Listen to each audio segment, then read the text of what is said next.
Cool. So, Kagurabachi chapter 3. We've made it this far. It's been 3 weeks to sort of sit back and think about the story so far. I haven't been too impressed with the first 2 chapters, but I'm going to stick it in and keep going. And I wish for the best, because this is someone's baby, someone's idea, story, creative output. So I don't want to trash it. But still, with that in mind, it doesn't mean that I can't critique it.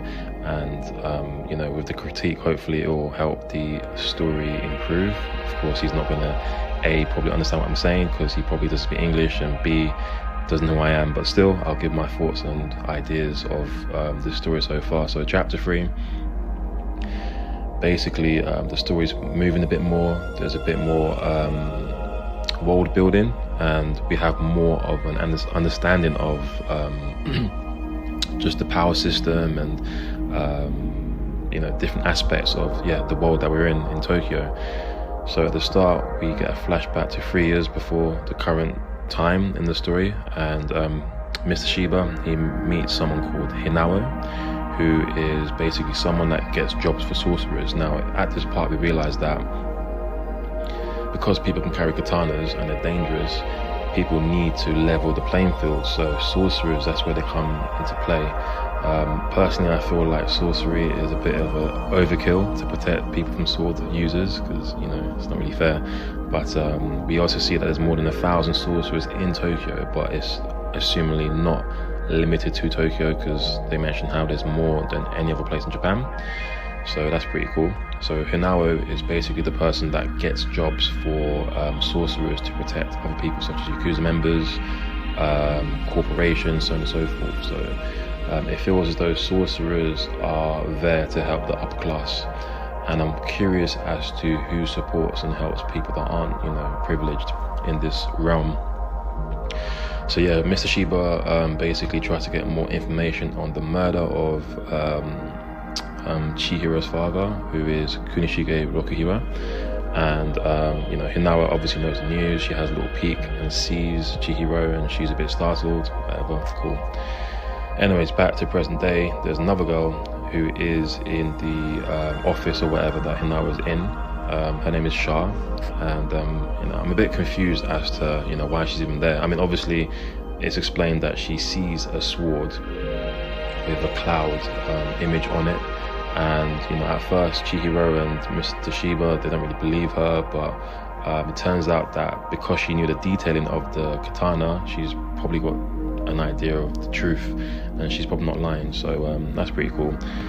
So a few things that I know. It's cool just seeing regular people with katana. It adds a bit of it brings the whole story together in terms of just seeing just day-to-day activities in Tokyo. It's interesting how no one's really scared of people just walking around with swords. If it was me, I'd be a bit wary, or I'd probably learn sorcery to protect myself.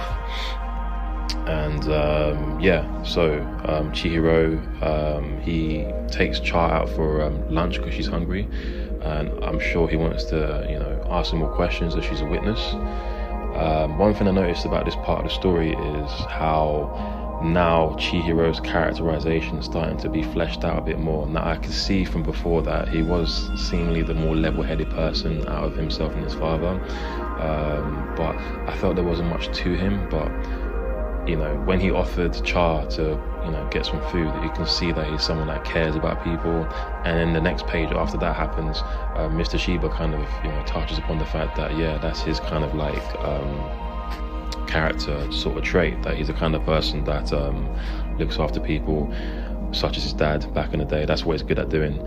So anyways, we're in the restaurant, and this is a bit funny because if you're paying attention, someone walks in as Chihiro and Cha are talking. Didn't really notice the first time, and as they're talking, Chihiro finds out that, like I mentioned earlier, the sword that Shah says she's seen is most likely true because of how she described it. And there's a bit of commotion in the back, and it turns out that someone does want to pay or order for some strange reason. And unfortunately, it turns out that this is another sorcerer who's chasing after Cha. And what's unfortunate is the poor waiter, all he wants is to for the guy to order his food, and he gets killed in the most gruesome way, 2 chopsticks through the throat. Never knew that chopsticks were such a hazard. But that's what happens, and yeah, he's surprised that Char has a so-called bodyguard, which is Chihiro. So Char's pretty lucky. This person seems to have explosive powers, and one thing to note is I see another person outside the restaurant who was caught up in the blast, and rather than go and help, he just runs away because he realizes it's a sorcerer. So it's got me thinking, do katanas have different levels of power in terms of strength? Rokihiro, or Chihiro's father, having forged the strongest ones out there, does that mean that there's different levels in terms of what can be done and what kind of powers you can have from the katana? Who knows? But it's a bit of a shame that someone's witnessing something dangerous happen and they run away. Anyways, we leave the chapter with Char asking Chihiro to save her, and Chihiro, in a badass pose, ready to give the business to this cool looking explosive person. But yeah, that's pretty much the summary of the chapter. It's slightly picking up. I feel like each chapter at this moment in time needs to build its case to sort of prove that it can still be in Jump, and it deserves to be there. I think any kind of misstep between, I guess, now and the next 10 or so chapters could be the difference between being axed or staying in the publication. This is a good chance to sort of showcase what Chihiro can do, and hopefully give him a bit of a challenge, because he seems to have been able to sort of plow through adversaries before. So we'll see how he approaches it.